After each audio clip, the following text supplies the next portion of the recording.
And it's the same in all the other newspapers, because something happened. The killing of Ojwang, and I remember we were trained by a professor who told us, always look at the balls that have been thrown in the air and ask yourself, which ball is being played? Is it the ball that are in the air, or there's a ball that is being hidden? Is there a possibility that because majority of people didn't listen to the budget, they were watching this, that there's something in the budget that passed and that was read that you missed because of this? It's one of the conspiracy theories. To help us get an understanding of what is happening, in the studio with me, I've got Matthew Wasonga. Thank you, Fred, for having me this morning. I've got George Ngaira. Thank you very much for having me. And Murithi Mwitu. Thank you for having me too. Gentlemen, you look at what has happened. The budget is not featured at all. We have a gentleman who was murdered.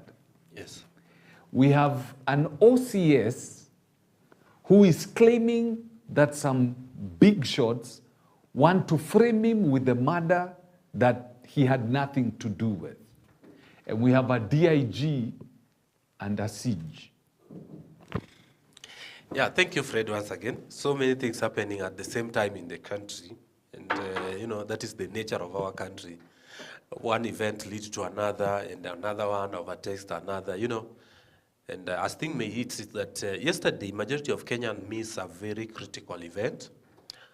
As much as we demand for the justice of the late Albert Ojwang, but the yesterday finance reading was a very, very important event for the country.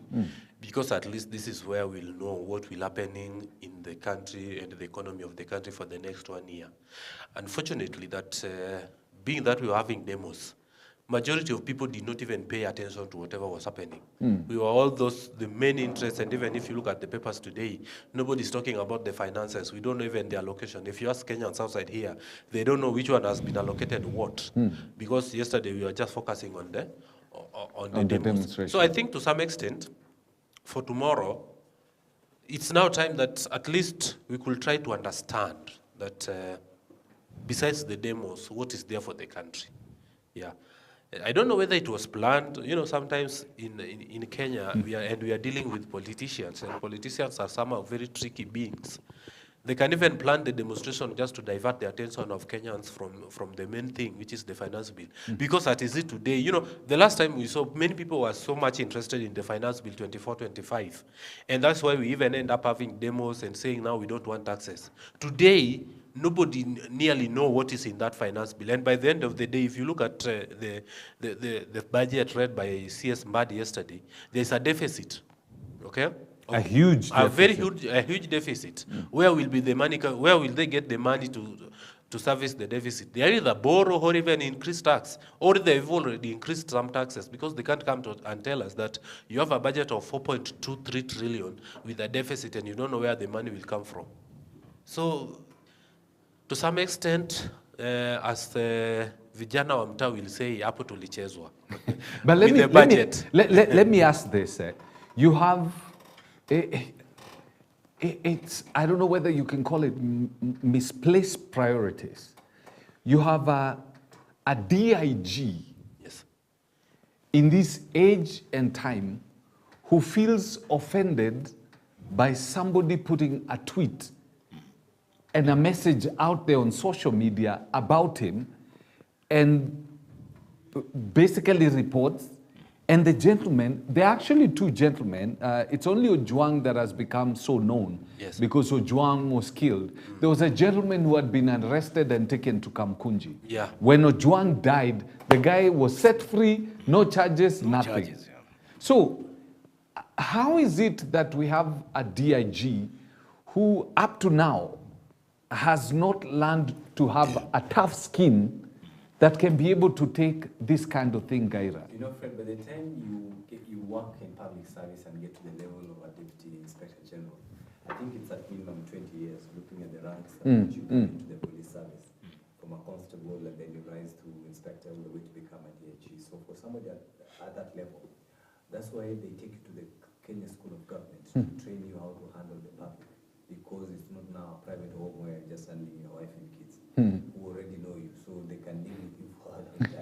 Yes. Every new year and every stage of your work as you go, it means you're meeting a new population. At one time, you're just a constable. Yes. Then you become an OCS. It means your space grows. And so, not to say that the DIG or any other public servant deserves a random humiliation. Yes, at any one point. yes.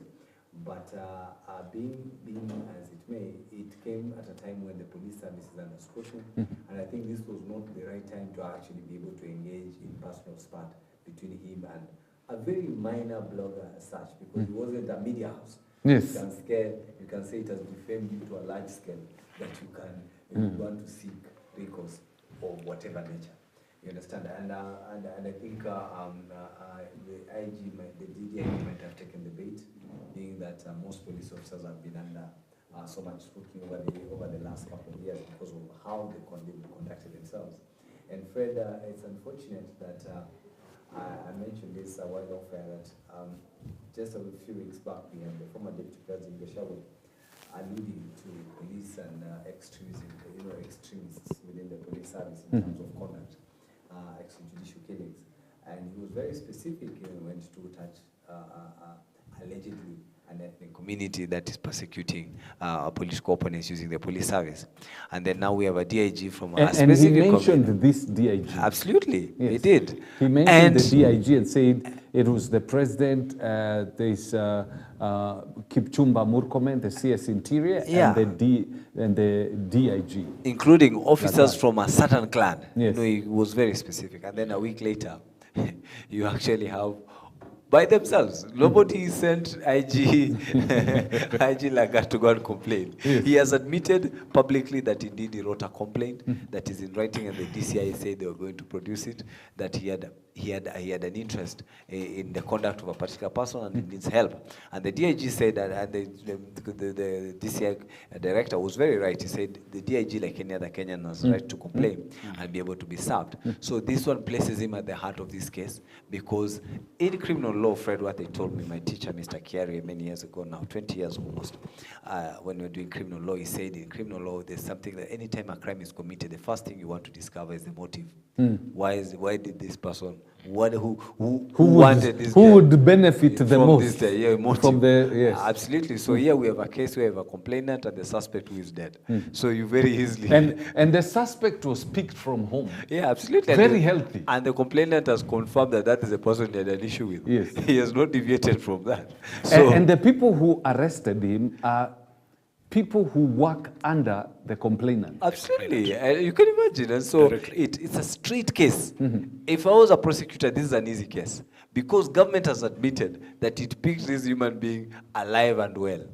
And now government has admitted he's dead in our hands. Yes. So you cannot even dispute and want to go to it's a kind of case that you clear very fast. I think this is a case that can be cleared very fast.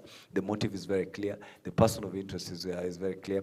And it's unfortunate that the DIG could reduce himself to this kind of level. The unfortunate thing, maybe Murente, as you say, when the director of criminal investigations, Mr. Amin, was giving testimony and evidence, was being grilled by Parliament, the first thing he did was to defend the DIG. And he says, let us not be fast to accuse this guy. Then the next thing he does is he lays blame on the OCS, who the OCS who has now said, by the way, these guys are not good. I'm not going to be somebody's scapegoat.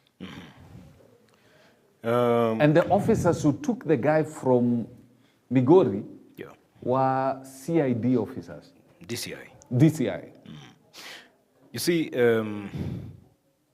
there's a lapse in leadership, and there's a problem in our leadership. And the problem is that much of what has been transpiring, not necessarily focusing on what has happened on Ogola, because we've had many incidences. You've seen the cases that have been taking place in Nakuru, and it's been quiet for a while since the 4 boys, the other businessman, another lady, all these has been happening until now recently. We're still witnessing these killings. And much of what is happening, to me, it seems so strategic that if, in this I'm trying to push on the side maybe of the government, that if things are not so favorable, maybe there is an advice from their intelligence that if we do this, then this maybe would actually maybe block or maybe mar the 2027 elections. And it begins from afar. You pull a string from this side to the other side and get to the point where you want to get. It's been so systematic. You go to Nakuru, you see, some guys from maybe a Kalenjin community has been killed, then a Kikuyu community, so that the narrative of vengeance, community avenging for their very own, takes place. Unfortunately, it hasn't taken place like so. Maybe a Luo has been killed in Nakuru. It hasn't taken place yet because the people of Nakuru have not seen it from that angle and have refused, really, could have refused to allow any infiltration of such a mentality into them, knowing what happened in 2007. And somebody who is drawing this and working around this, using the police, is actually trying to create a thing in the mind that it's possible that we can be enemies, enemies of community A, which is in power, and enemies of community B, which could be in opposition, and these kind of things. So the unfortunate bit is that the death of Ojwang, in my view, was not really meant to occur.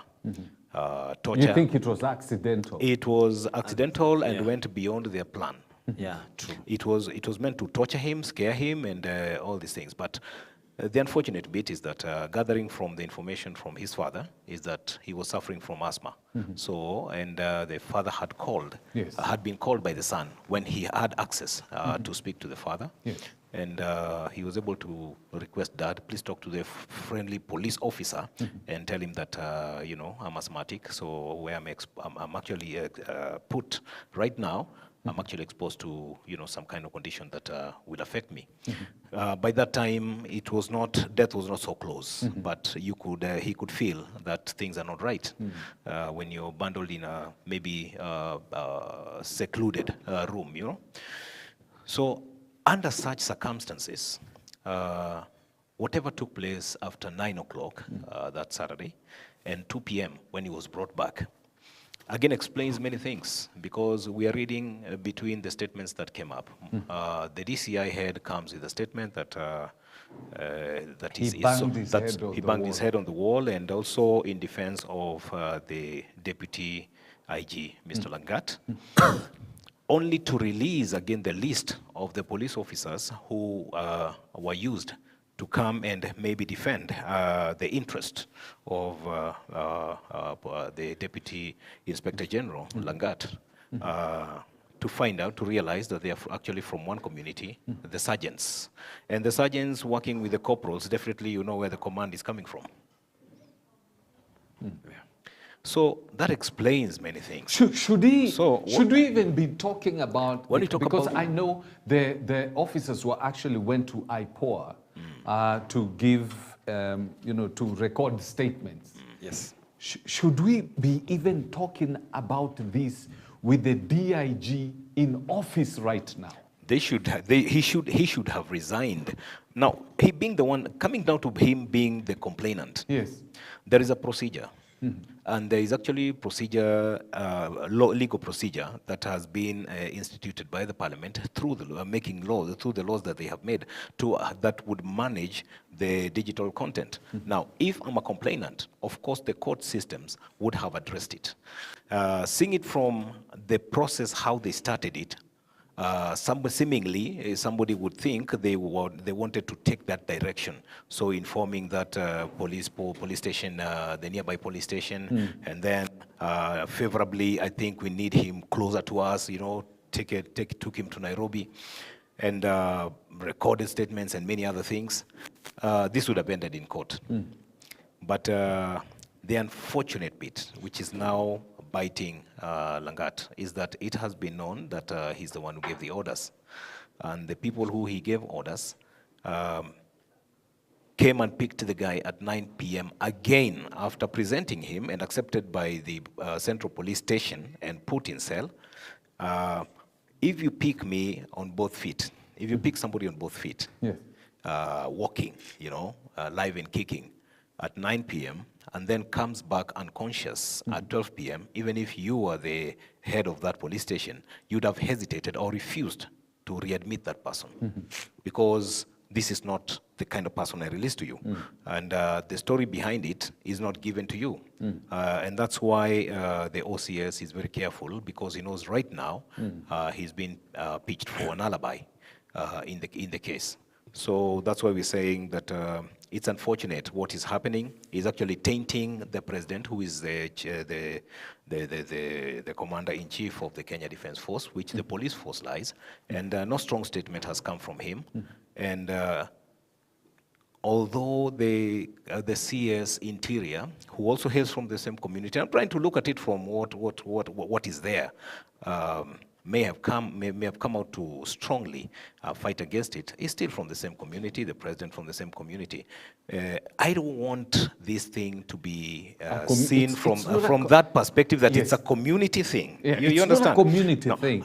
I'm saying I don't want it to be perceived because you can't tell people, you can't hinder people, block people from thinking because they are seeing. What you're trying to say is the president, as the commander-in-chief of the Kenya Defense Force, is supposed to have made some statement right now to ensure that, he has made a declaration that I have empowered you, the IG or the National Police Service, to ensure that this guy is not in service and put where he's supposed to be fixed by the law. If it means you're sacking him, you arrest him, and all these kind of things, they are supposed to be done. And it's not only Lagat, anyone else who was involved in this whole saga. Now, that's why we're saying that there is a lacuna. And I think the law is not being applied wholesome as it should. Basically, this guy should not be in the office right now. He shouldn't be in office. He should not be in the office when investigations are taking place. How He's do the we head of a police, he's the deputy head of the police. And the police are supposed to be investigating How him? can you be investigated and you're still in office and the evidence and the issue is concerning you and you're still in office? Yes. You know what, Fred? Should be dismissed. I will not want to go the community way, unlike my brother here, because one thing I've learned myself is that people should take individual responsibility of whatever thing they are doing, without hiding behind the community. If today I'm corrupt, it is not the entire community or the entire county who is corrupt, it is me. So at least at some point, we should learn to let leaders take individual responsibility. If you are incompetent, it is you, not the entire community, not even the entire family. So you shall take individual responsibility. Having said that, I want to believe that if as a leader, you are afraid of public critics, then you don't have any business holding any public office. True. Because as long as you are a public servant, you hold an office, then criticism are bound to come. We saw what happened to the head of state, what the Gen Zs did to the head of state. I didn't hear anybody died because he criticized the president, even though there was some kind of abduction being alluded to that. But at least we didn't witness any death as far as the news is concerned. And even what did to the president was, you could call the worst cyberbullying, okay? Unlike a tweet that now make Ojwang to lose his life. Unless what is, okay, I look at it from this perspective, unless what is being said is true. I'm trying to hide something. You know what is happening from this, the surrounding of Ojwang's death. It's you don't know what to trust anymore because there are so many contradicting statements. Let me ask you, Wasonga. Yes. If I called you a murderer. Yes. And you're not a murderer. Yes. You truly wouldn't seek to hurt me because exactly. After all, I say. But if there's somebody you killed and you call me a murderer, then I'll come after you. You will. I'm not saying that Lagat is what he said, but the way he acted lends some sort of credence Yes, to some of at the least say statements that were said. maybe whatever that guy, if it was about corruption and Yes. his reaction can actually prove that he's actually corrupt. Because if in his own right mind you know that I'm not corrupt, then why the It arrest? shouldn't Why bother even the you. complaint? Because by the end of the day, you know, they say clear conscience, fear no accusations. So why would you be afraid of being accused? If I know Fred say I'm a murderer and I know I've not killed anybody, why should I be afraid? But you know, when I actually killed someone and you tell me, Matthew, you know, you are a killer, I know maybe my secrets are out and maybe I'll come to silence you so that I can keep on silencing the secret. So what is happening now can actually prove that Lagat is corrupt. Because if it was not so, then again, Why- if this is the Deputy Inspector General of Police, he reported that this guy have said some false accusation. Why did he not summon this guy? Because we've heard, was there any summon issued for this guy to come and write statement on the same, and the guy now said, and now disobeyed the summon? None. Okay? If the proper step could be, the DCI could have summoned this guy, report to the nearest police station, and write a statement. You know, one of the things that was said, and this was said by the Standard Yes. and KTN, there was fake news purporting that the DIG Yes. had done some things. And you know, on social media, how people will take EBN Yeah. and say all kind of things. That's what was done on social media. Yes. And so the DCI had actually gone to the Standard Group to try and investigate what had been put there as fake news. And when they confirmed that this was fake news, it wasn't from the Standard, that's the time they now went for Juan. And even as such, why could, if they went to the Standard, okay, and confirm it was a fake news, why could they summon Ojuang? Okay? And even if they went to Ojuang, the procedure is that if this guy was found guilty, he could have been presented before the court of law. You know, just to say something today that my brother said that they said that Ojuang was reported to Central Police Station at 9. Another report said that Ojuang was brought to Central Police Station at 1. The initial report that he was. In fact, they said that at 1, the OCS was not even in office. They requested him if Ojuang could be detained in their cells. Okay? Before he came in. Okay? Today, I don't know, it was yesterday, they released another statement that they've arrested another police officer, of torture. So, the autopsy results also says another thing.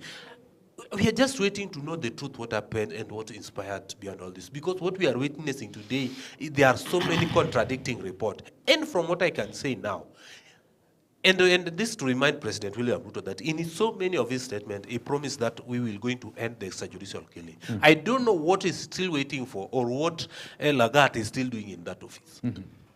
Okay? Both the Lagat and the DIG could just step aside and allow proper investigation to come in. Because this is not the first time you are facing police brutality and the killing from the police of innocent Kenyans. The proper procedure is that everybody, if someone has committed offense, let that person be presented before the court of law. The law does not give anybody the liberty to take life, even if it is an ardent criminal. Yes. Okay? There is no any way in our constitution that says that I can take life any time as I wish. Okay?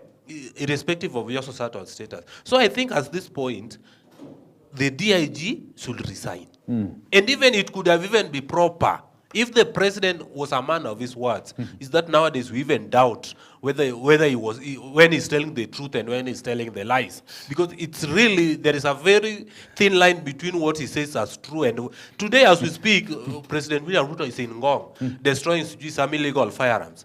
So I think we only can say what he's doing, but there is a very thin line between what he says that is true and what he's saying that is not true.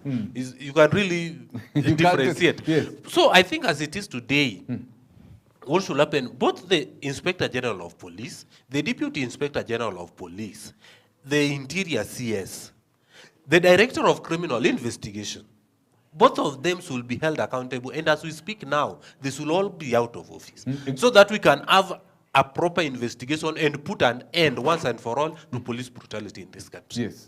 Fred, for the benefit of Kenyans, For the benefit of Kenyans who maybe will have to get the unfortunate opportunity of having to visit a police station, they must know that a police officer is just an arresting officer. He's not a judge.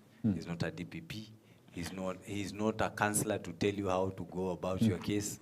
He's supposed to arrest you and tell you why he has arrested you. And from there, you pick what happens after that with the legal officers or any other support that you have, so that you're able to be helped. And it must include all the rights that you deserve within that cell, including eating and being healthy and being safe. You understand? Any other thing does not come from the police officer, including being forced to write certain statements, or sometimes you have cases where even you're forced to admit your crime. They tell you, kubali tu hii haraka utoke kwa bail ya shilingi 5,000, you know, and then you end up accepting a mistake that is really not your mistake. That is what they're supposed to do. There's a statement here that part of the preliminary report, the standard is giving us part of the preliminary report from IPOA, and it says, the 5 DCI officers who arrested him, Wesley Kipkorir Kirui, Dennis Kinyoni, Milton Mwanze, and Boniface Rapudo, handed him over to 4 GSU officers. To 4 GSU officers? To 4 GSU officers. The officers, accompanied by a senior officer, drove to DCI headquarters briefly before taking Ojwang to an isolated building, where he was severely beaten and then returned to Central Police Station. This is a criminal offense. What has just been stated here, because, like I've said, the police officers are not the ones who judge and give punishment and all that. These are criminals that, including the IG, because clearly they were acting on instruction of somebody. And I truly believe... And the DCI, truly, and that's what I'm Director saying. of Criminal Investigation. Yeah. Yes. You could tell he's a wrong character even from his own statement, because it was not clear. He gave two opinions there, and you've already alluded to that. But I'm just telling you, based on this statement, assuming this is what IPOA is found out in the preliminary stages, clearly the criminal officers who are culpable for what has happened here. Now that we've admitted, the police have admitted that we picked this young man from his father's home, and he was in our custody, and he has died in our custody. This is enough to be considered as an extrajudicial killing that now we must deal with. And I can tell you, Fred, it's even, I think, just for the sake of formality, that the DCI is purporting that the DIG wrote a letter. I don't think the DIG wrote a letter anywhere. Yes. I think he just said nitafutie huyo kijana, and the boys went to go get whoever they assumed was the owner of the account, and must have acted in a way that, and I think I agree with my brother here, that they must just wanted to have teach him some lesson, and then it exceeded, owing to, you know, some people have terminal diseases. You just touch somebody like this and he collapses. They say you killed him. Probably things like that. So this is already based on just what we have here as a criminal offense. And I think by now, all these officers, including the DIG, should be inside as they explain what has happened. And this is what brings us to what we are, you know, as a country, you know, 7 pages of the same story. Unfortunate as it is, but I think it's time they held to account. Now, one of the sad thing is it took the people responsible, I mean, you're talking from the president, the interior, CS, and you know, basically the police, to come out and show how serious this matter is.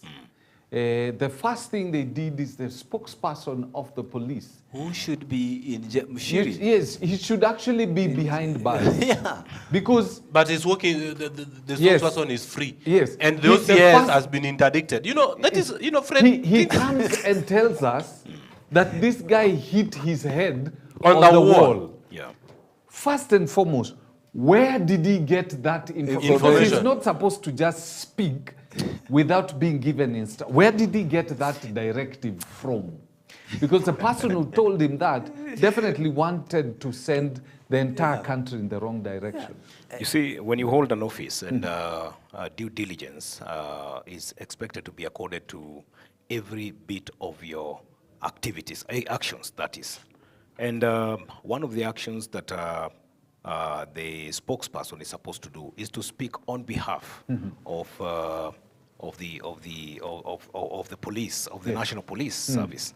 Now, when you speak, having not confirmed, personally confirmed that this is the true story that I'm supposed to present, and if you are supposed to be again arm twisted to skew the story to a certain direction to somebody's whims, then you should know how to present it and ensure that your bit as a professional and as a person responsible for the docket, you have done what you are supposed to do, and rightly so, and given a correct statement as per the circumstances prevailing.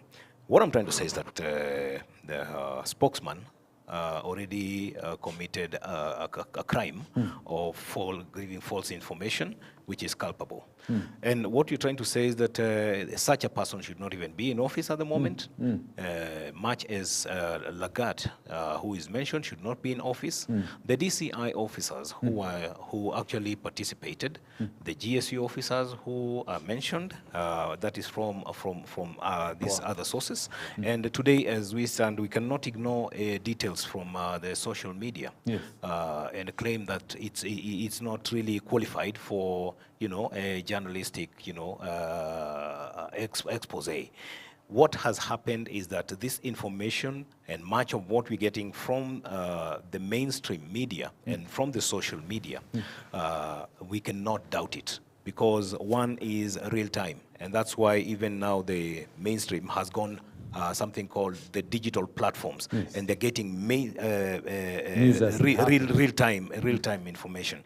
So what I wanted to say is that there are rights for anyone to make any comments on social media. It's as social as it is. And so it should be as civil as it is in terms of definition by law, what kind of felony it is. Is it criminal or is it civil? When I say something wrong, is something that allows arbitration. If it allows arbitration or reconciliation of whatever sort or negotiation of whatever sort, it's civil. Now, this guy has written. Did he make a point of even inviting this guy to maybe his office or wherever, and that is within the precinct of the police jurisdiction, police service, that is. He was supposed to invite him. Tukutane police station gani, Central police station, achukuliwe, aletwe, ama aende ampate, amuulize kwa nini unasema maneno mbaya kunihusu. These are the kind of things that would have happened. This is a very easy case. It was a very easy case. Secondly, you go in and you can literally claim damages that can ground this young man to a halt. Secondly, we are in the digital era. You cannot wish away the growth and the development of technology in terms of digital communication. Now, what is happening here is that unless you have not updated your software mentally to understand that if this guy is talking ill of me, why don't I ensure that this guy does not feature anywhere in my platforms? Just block the guy. Because you have that provision. Just block me.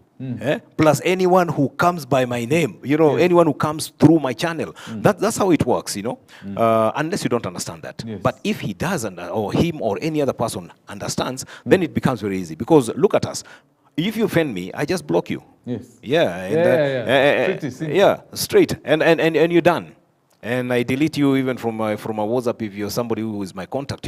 These are the kind of things that I'm talking about. So if we do not update our software and live with that primitive mindset that was there during analog systems, then you will still apply the mentality that was there of enforcing the law, thinking that you're dealing with a society that would be given stories. We were there, and like I told you the other day when we were here, that there was a story, or so-and-so left home, went to a hill somewhere, he had carried some acid, he had carried some gun, he had carried some matchbox, all these kind of things, and tied himself. There was some rope somewhere, and he killed himself. When you talk about such suicide, I said somebody is taking another for a fool, and people who are exposed to this digital information that is there right now. Unless you don't know, these people are so informed. Today, as we speak, the so-called Gen Alphas, are becoming a problem to parents who have not updated their software in the mind. They don't care to know what is happening, save from receiving M-Pesa and sending a text and receiving a call. That's how they use their smartphone worth 150,000 shillings. Just receiving M-Pesa, looking at SMSs, sending, and text was up. The family platform, they don't care about these other platforms, the family platform and the Chama platform. And that's it. That's the end of usage of their phone. Now, when your child Gen Alpha picks it, he or she knows where to go to. There are many apps they download, watch, delete. Now, they are very smart. Now, if you do not update your software and ensure that whatever my child is watching, I can hear from where I'm standing, my friend. And so, which means I'm concentrating. You don't put on hold child rearing.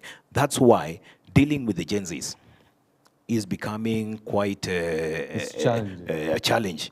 And that's why when such a person is seated in his office, he thinks that he's being insulted. When somebody gives an opinion, he has not seen how many opinions are given on various issues concerning anyone and from wherever in the world, because it's already a global village. Once you do not understand these things, then you will act primitive, and you will begin to find yourself off pitch. And that's why we are saying that what is happening right now, the violation of Article 149, Article 49 and 50, which is in Chapter 4 on the Bill of Rights. During arrest, he was supposed to have been informed of why he has been arrested, and many other rights that he deserves in Article 49 and 50. Then, as the accused person, then definitely would have taken place. Yes. There are also rights for the ones who has been offended, still within the same Article 50. I think that's where it covers it very well. So all these rights are there. So when you act on impunity, coming back to the gentleman who misconstrued me, impunity comes because you are a protege to someone, and you know that you have a covering. Yes. You know, and that becomes a problem.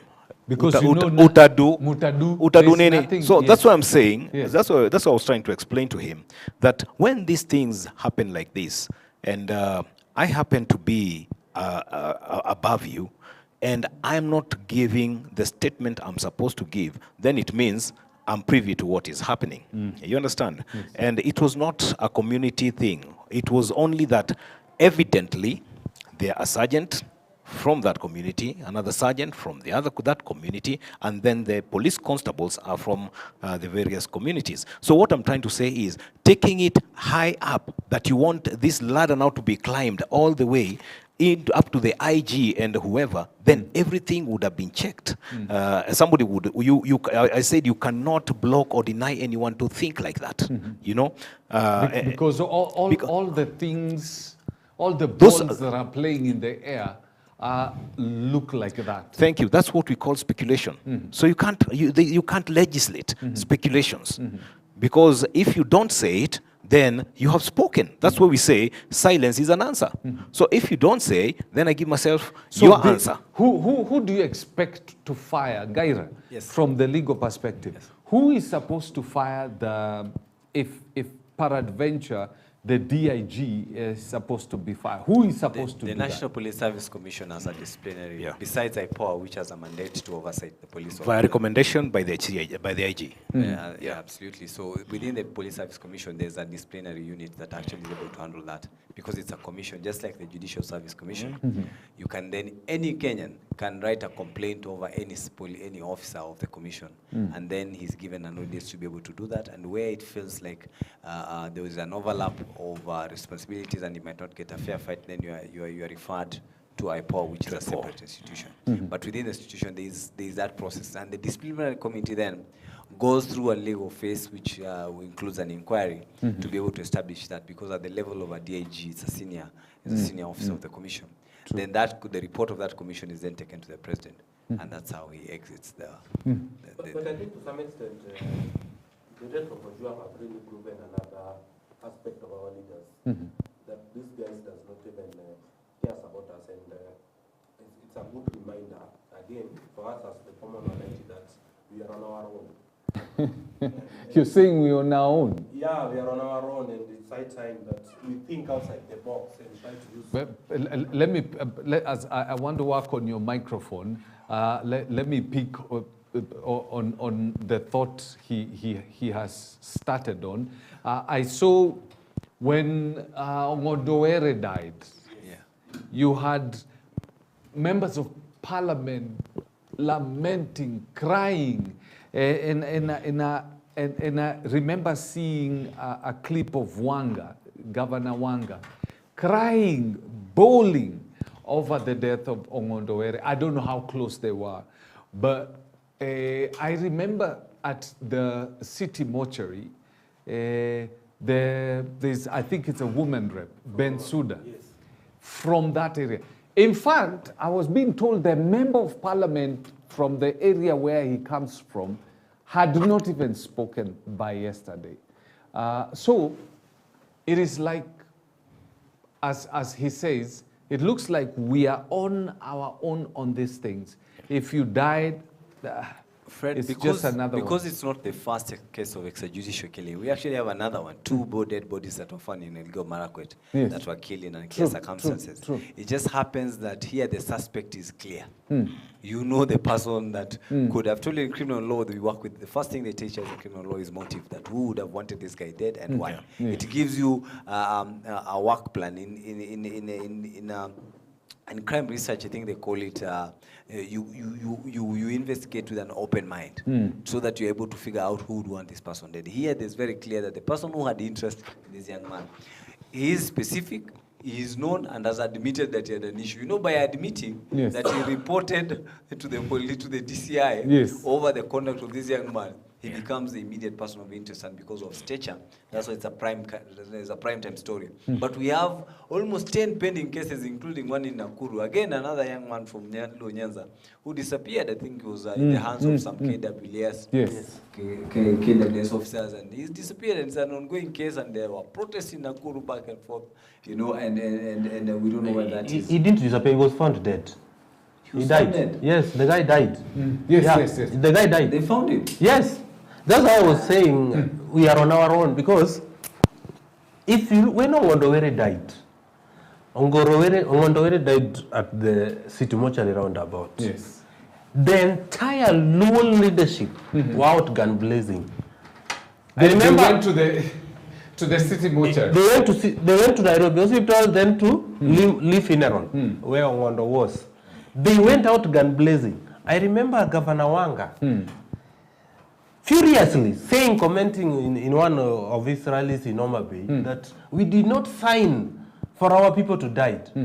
Okay, we did not sign the death. The MOU between ODM and UDA was not for that people to die. Unfortunately, when this young man, because he was the only child of his father, very unknown, just a mere teacher, teaching somewhere in Voi, if I'm not wrong, nobody knows him until he died. They all went silent. In fact, they all went mute, dumb and deaf, deaf and dumb. They could not even speak. Okay? Yes. So, including their area MCA and area MP, this guy comes from Kabondo Kasipul constituency, headed by one Dr. Ivo Bara. Up to this date, even sending just a message of condolence. He's not spoken. The guy someone died inside a police station, under police custody, took the head of state 3 days to issue a statement. Fred, there's also a political angle. 3 days. I would like before. But just before my brother Murithi commented, this guy died, and in the police station, arrested by police officers who identified themselves, drove more than 350 kilometers to Nairobi, died in a police cell. Police give a fake report. Head of state who swore on the constitution to protect the lives of Kenyans, decided to take 3 days. Gave only one statement just to offer a message of condolence and the end of statement. So to them, there was nothing to worry about. As the MP said, there was one MP who said, People died, we sympathize, and we move on.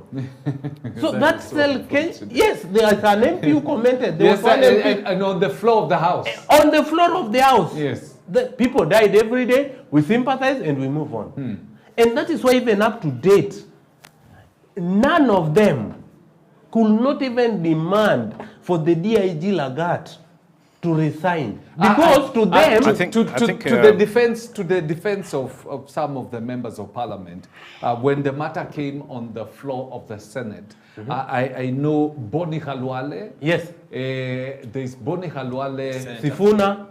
Yes. Yes. There are a number of them, including... Migori, the senator, yeah. Senator Eddie. There are quite a number of them. And even the Migori senator. Yes. There are quite a number of them who said, this guy, you cannot be investigated when, And still in office. And still in the office. So go out. But the question I'm asking myself is, why can't they use the same force they used when one of their own died? When Nani died, when Were died, Yes. within a span of 1 week, We had... everybody who was involved in the death of Oere was in police cell. Yes. Why couldn't they use the same force they used when Oere died?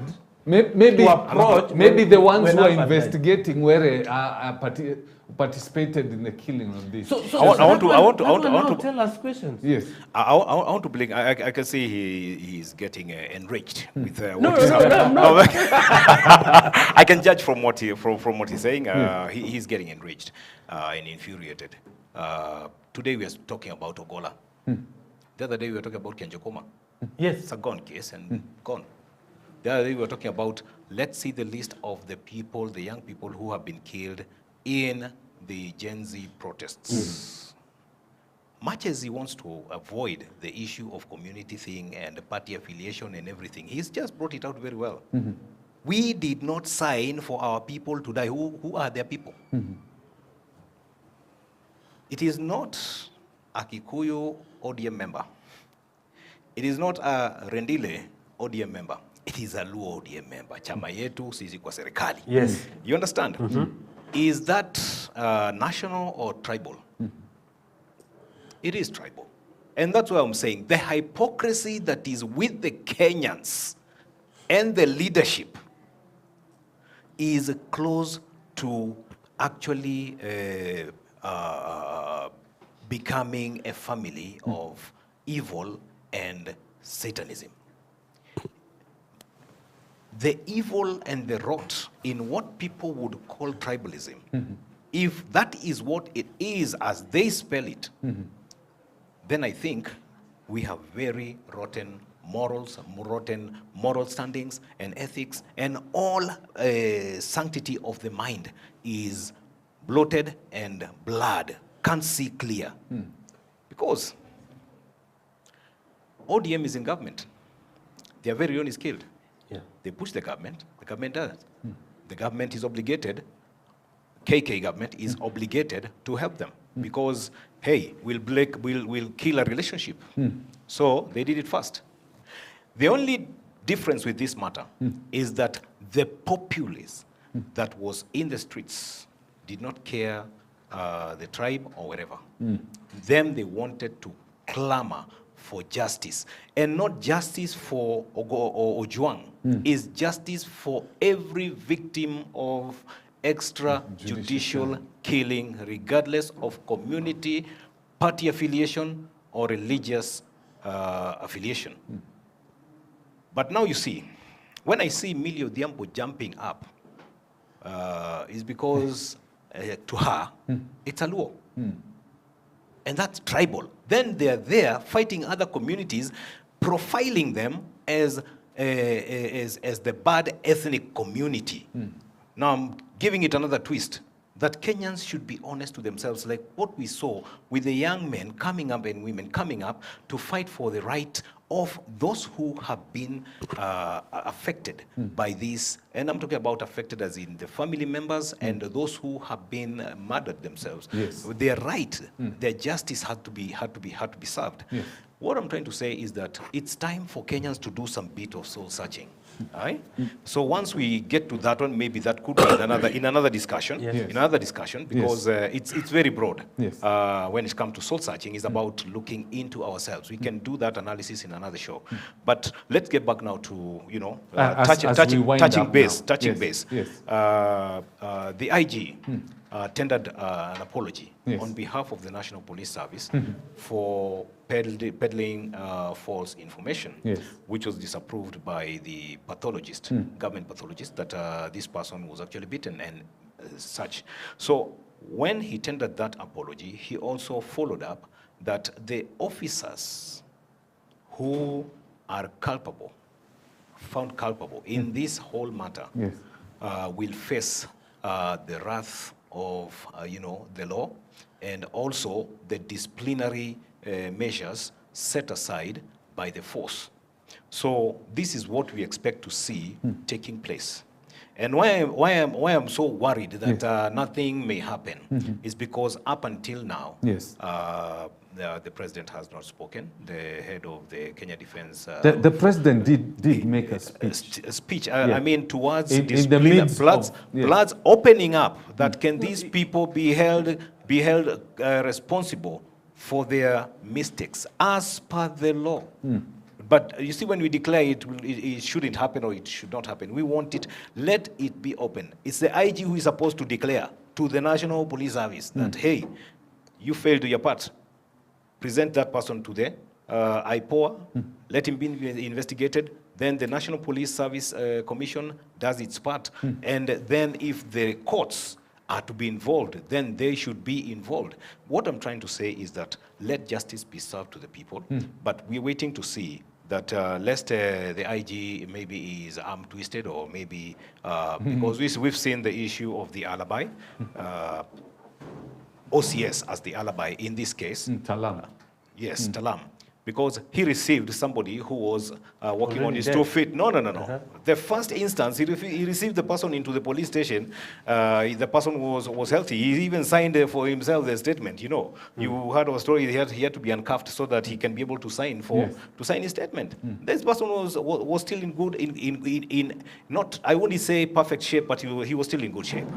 But after 9 o'clock, when it is said that he was picked from the police station and brought back at 2 a.m., Talam must have said, because you see, receiving accused persons from the DCI is a normal thing. Since the days of the CID, it happens every day. Tushikie, tuwekee huyu tutakuja kuchukua, tuwekee huyu tutakuja kupeleka mali na tunafaa kumpele. That's how they operate. So it's not something that was done that was not that was unprocedural or something that was so newly introduced to the OCS. If the system has been operating like that, DCI or the former CID, they would arrest somebody and put him in any police station, and that person would rot in that police station until the day they shall come. No, these are the kind of things we're talking about. All right. Let justice be served to anyone and the victims plus the... As we're bringing down this, because I can see our time is really spent.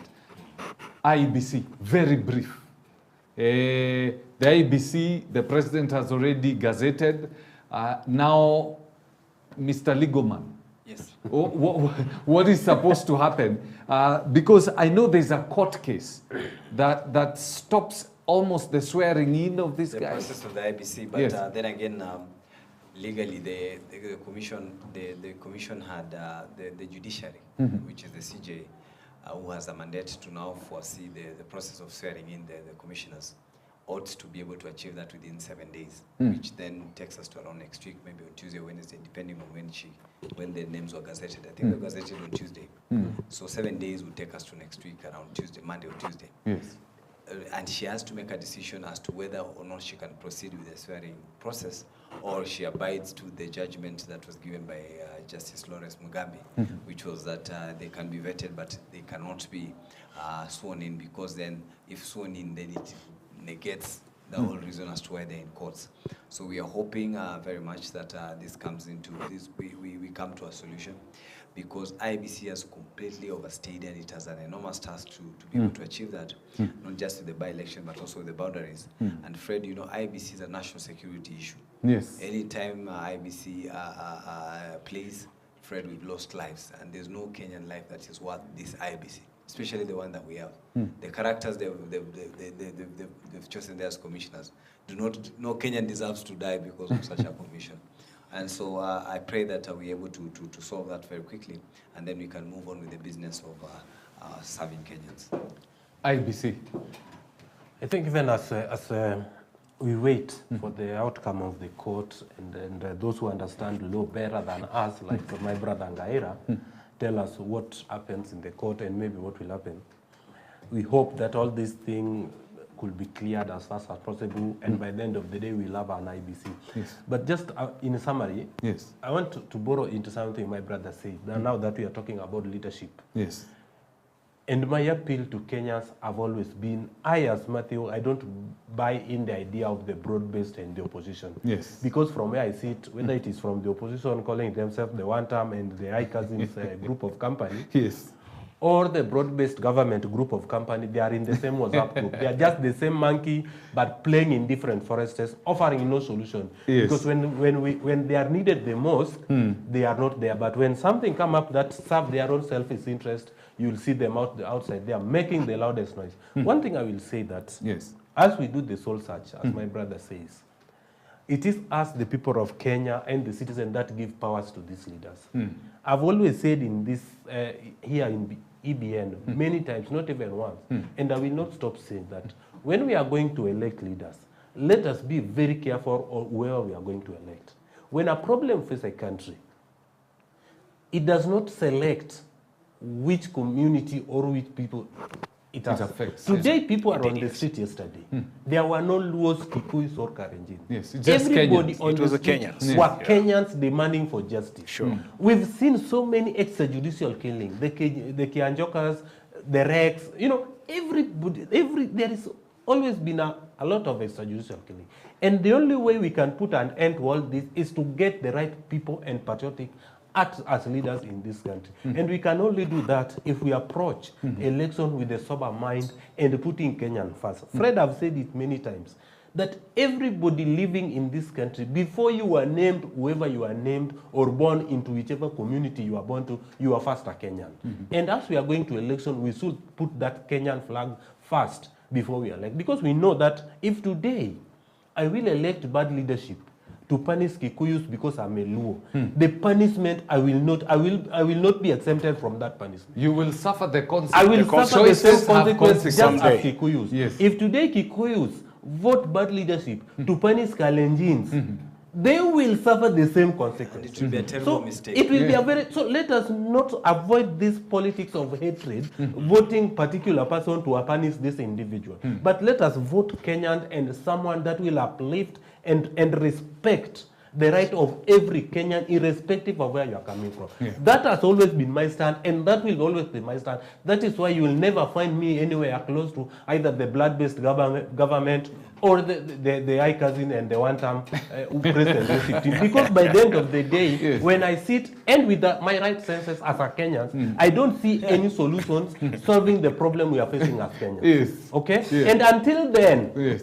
until then, I, Matthew, will make my decision, and I will say, this person is the only person I believe will give us the solution we much needed as a country. But not from this blood-based government or from this other sides. As it is now, let us sober up as a country, do a soul search, just as my brother says, and elect leaders based on merit. All right. Not based on political parties or any other character. Let me just give me a read some of the comments. Jerry says, so many contradicting reports from the police. One can clearly see that they are lying. And then Reverend Felix Kavoy says, we can't have law office enforcers acting as executioners.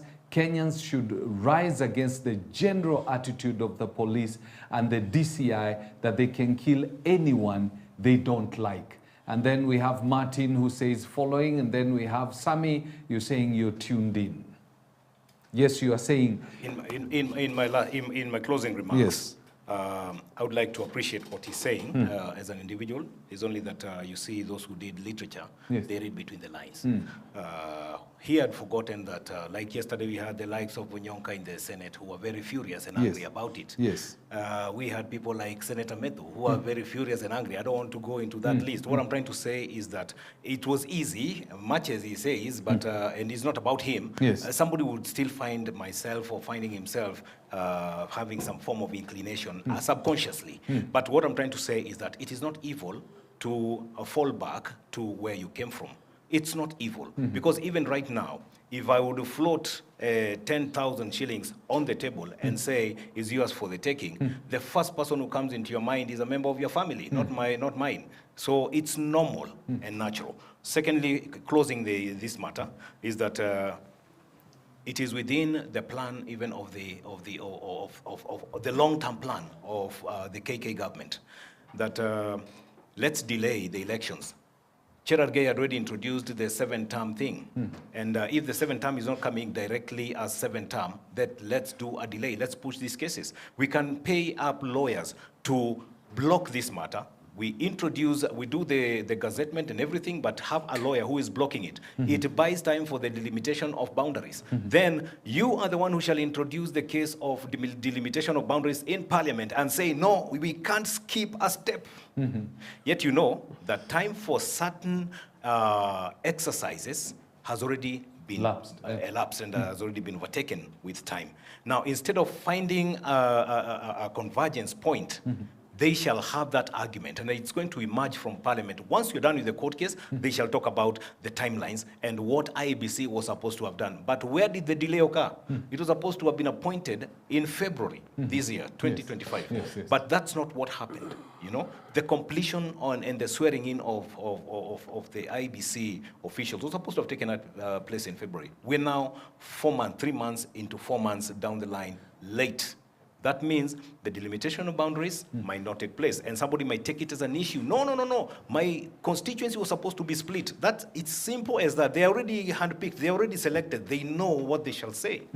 So that they can cause the delay, and then maybe so that we don't go to it shall compel the IEBC to postpone, maybe push it forward, and maybe alter the constitutional calendar.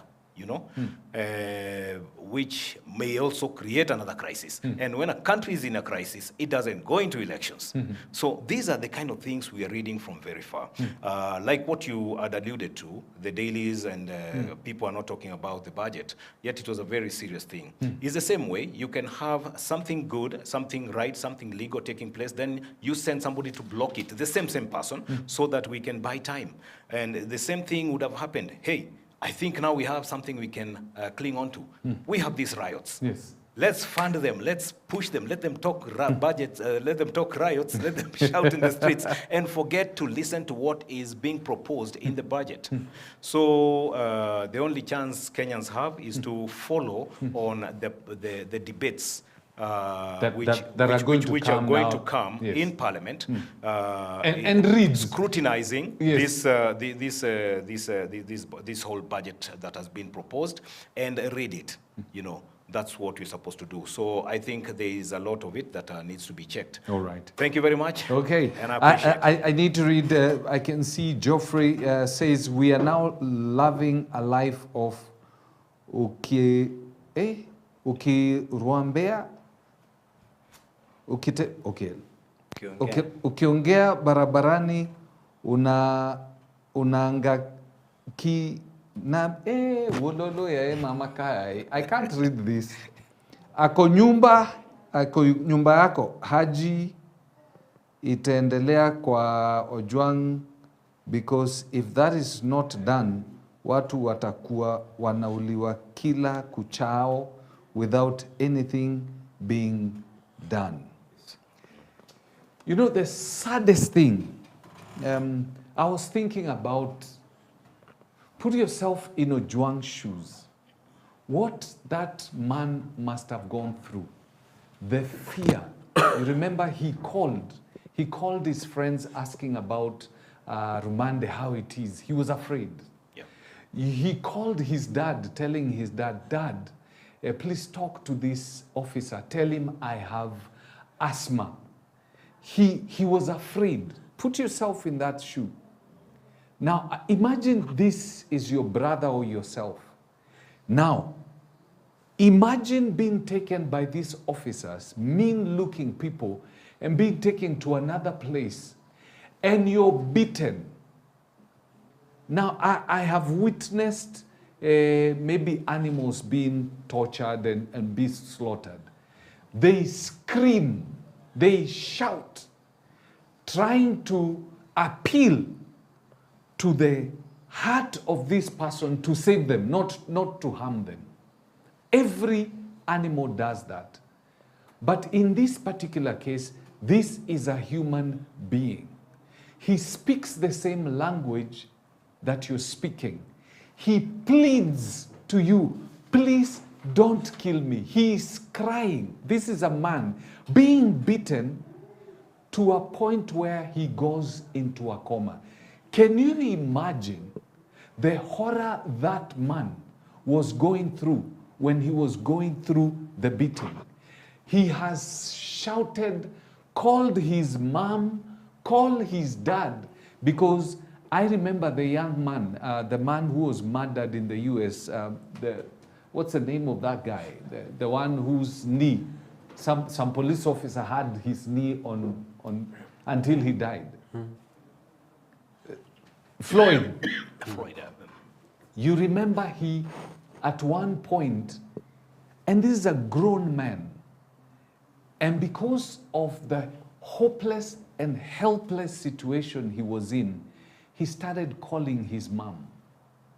Now, the people who have put this young man through that situation are walking free in the city.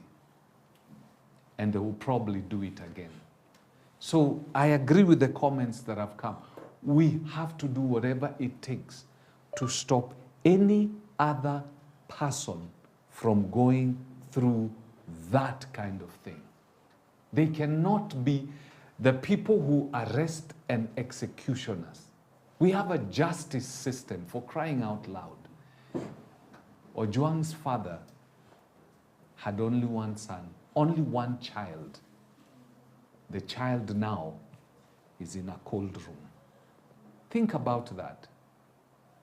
I heard of a story. They said they came for the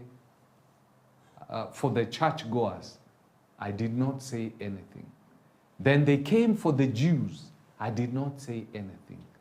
Then they came for the Arabs. I did not say anything. When they came for me, there was no one to speak. Let's not keep quiet. The time has come. Do have yourself a lovely day as you think and meditate on that. God bless you.